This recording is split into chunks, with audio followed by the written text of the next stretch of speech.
What if everything you've been taught about the fall of man was only half the story? Most people blame Eve. She ate the fruit first, right? She was deceived. She handed it to Adam. But here's what your Sunday school teacher probably left out. God held Adam more responsible. And that serpent, that ancient, cunning creature coiled in the garden, was not just a talking snake. Scholars, theologians, and ancient texts all point to something far more terrifying, a being of immense power, beauty, and intelligence, a being that chose to rebel. And here's the part that will blow your mind. The reason he rebelled may have everything to do with you. Stay with me, because by the end of this video, the story of Eden will never look the same again. Before we talk about the serpent, we need to understand what the Garden of Eden actually was. Genesis describes it as a place of perfect communion. God walked with humanity, not above them, not just watching over them, with them. The Hebrew word used is hithalek. It implies an intimate, ongoing, daily fellowship, like two friends walking together in the cool of the evening. Adam and Eve weren't primitive cave people stumbling around in confusion. The text describes Adam as someone with profound wisdom. He named every living creature, which in the ancient Near Eastern context was an act of authority and understanding. You don't name what you don't comprehend. Eve is described as a helper, and before anyone misreads that, the same Hebrew word, Ezer, is used elsewhere in Scripture to describe God himself as a helper to Israel. This is not a word of weakness. It is a word of indispensable strength. So we have two powerful, wise, spiritually alive human beings living in a garden paradise. They have dominion over the earth. They have access to God. They have everything. And into this perfection, something slithers in. Genesis 3:1 introduces the serpent with a specific descriptor. Now the serpent was more crafty than any of the wild animals the Lord God had made. Now, on the surface, this sounds like a particularly clever animal. But let's dig deeper. First, the Hebrew word translated serpent is nachash. Yes, it means serpent, but the root of the word also carries connotations of shining or bright one, a being of radiant appearance. This is not a coincidence. Turn to Ezekiel 28. In this passage, the prophet addresses the king of Tyre, but theologians widely recognize that the language dramatically shifts, suddenly describing a being who was in Eden, who was covered in precious stones, who was a guardian cherub placed on the holy mountain of God, who was blameless from the day of its creation until wickedness was found in it. Then look at Isaiah 14:12. How you have fallen from heaven, morning star, son of the dawn.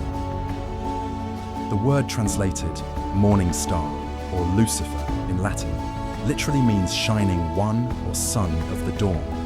And in Revelation 12:9, the connection is made explicit.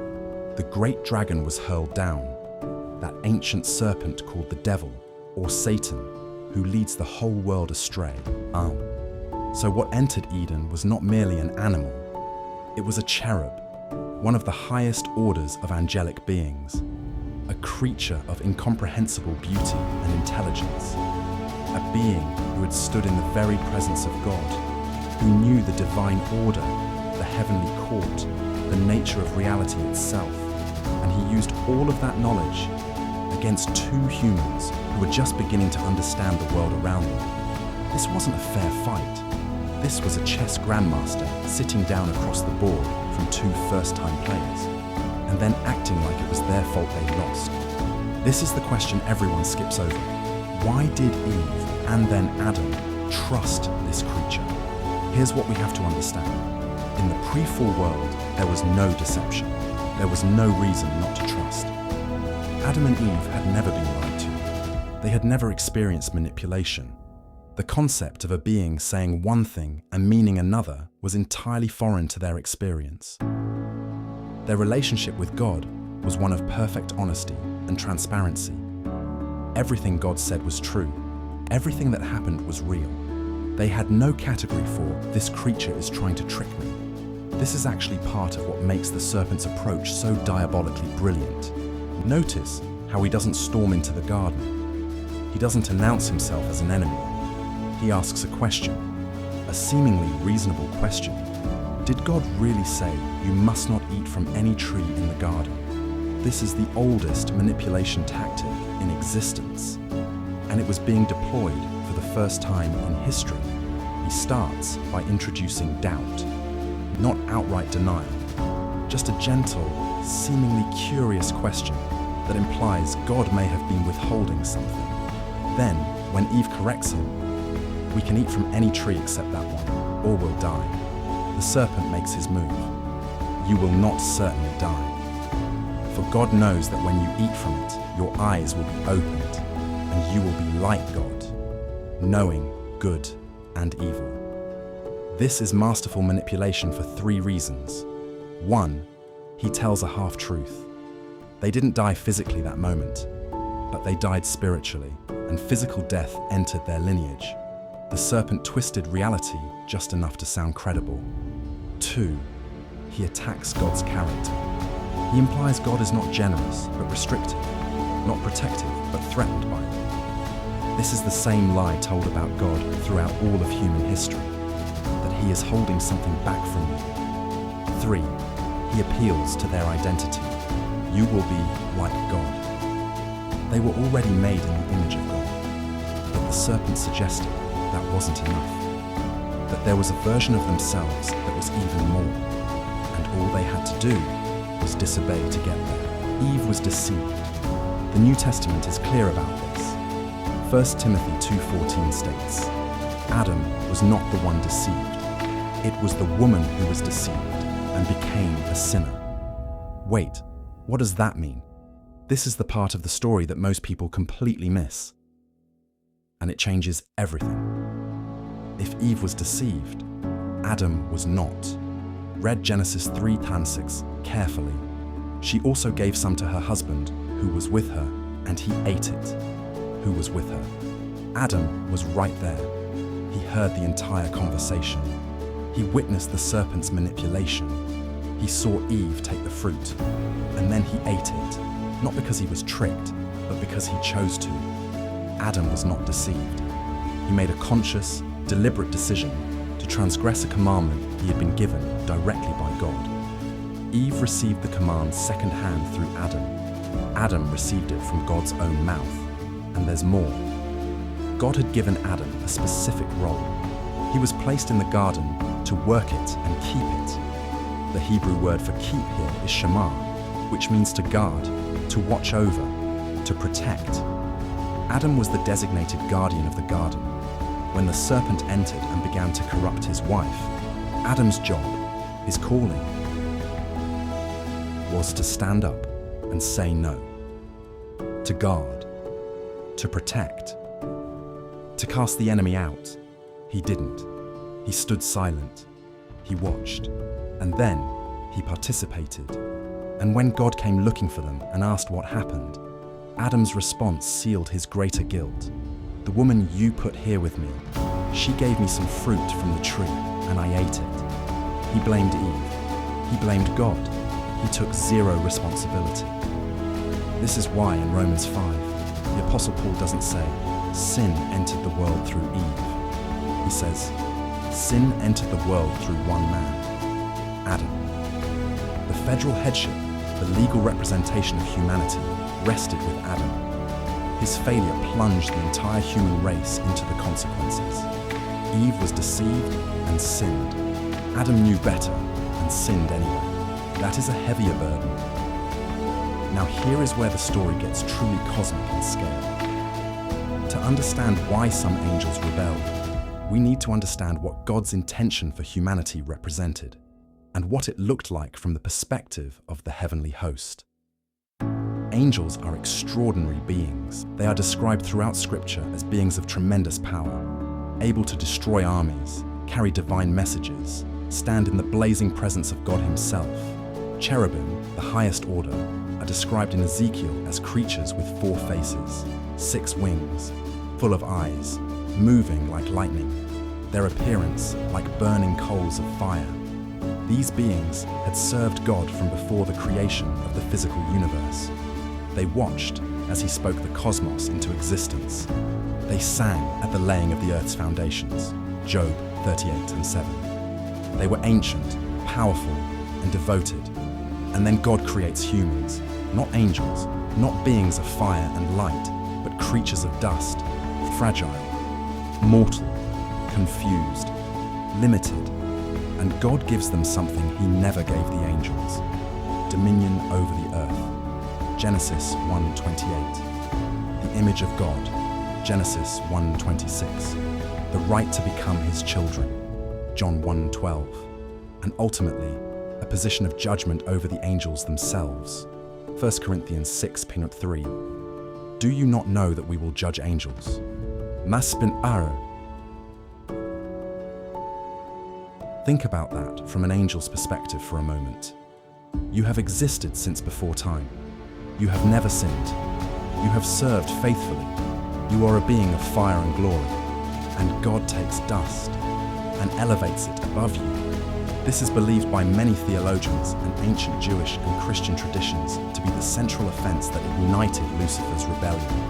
The Book of Enoch, while not canonical, it is quoted in the New Testament and was widely read in the early church, describes a cosmic conflict rooted in the refusal of certain angelic beings to accept humanity's elevated status. Other traditions, including certain Islamic theological writings and early church fathers, like Tertullian, describe Lucifer's rebellion as being triggered by the command to honor or serve humanity. The logic is tragic and almost understandable. Why should we serve them? Lucifer, the most beautiful, most intelligent, most exalted of the created beings, looked at God's plan and decided it was unjust. And in that moment, his wisdom, described in Ezekiel as being full of wisdom and perfect in beauty, curdled into pride.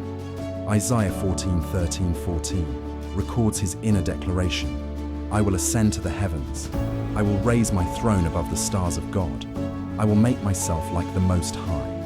And note what he wanted: to be like God.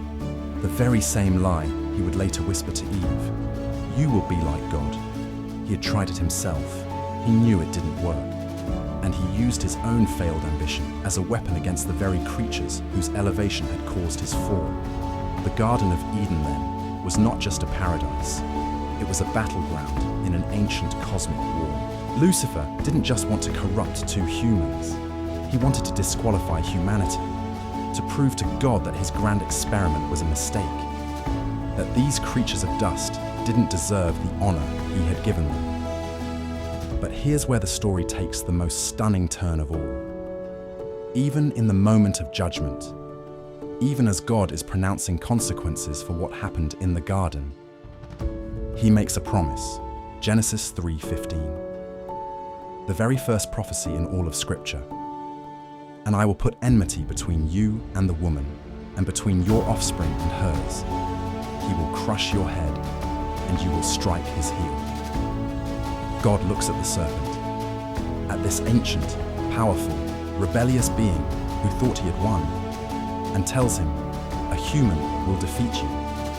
Not an angel, not a cosmic army, a human, born of a woman. The very category of beings whose honor had provoked the rebellion in the first place would produce the one who would end it. And Christians see in this the first announcement of Jesus. Fully God, yes, but also fully human, born of a woman, walking the earth in dust and flesh, and in his resurrection, crushing the head of the ancient serpent who had deceived humanity in the garden. The story of Eden is not just a story about failure, it is the opening act of the greatest rescue mission in the history of existence.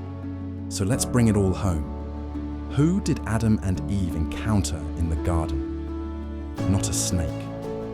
A fallen cherub, one of God's most exalted creatures, who turned his wisdom and beauty into weapons of deception because he could not accept God's love for humanity.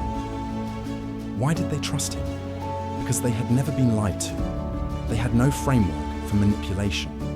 They were innocent in a world where the concept of betrayal was being invented in real time. Why is Adam more at fault? Because he was not deceived. He was present.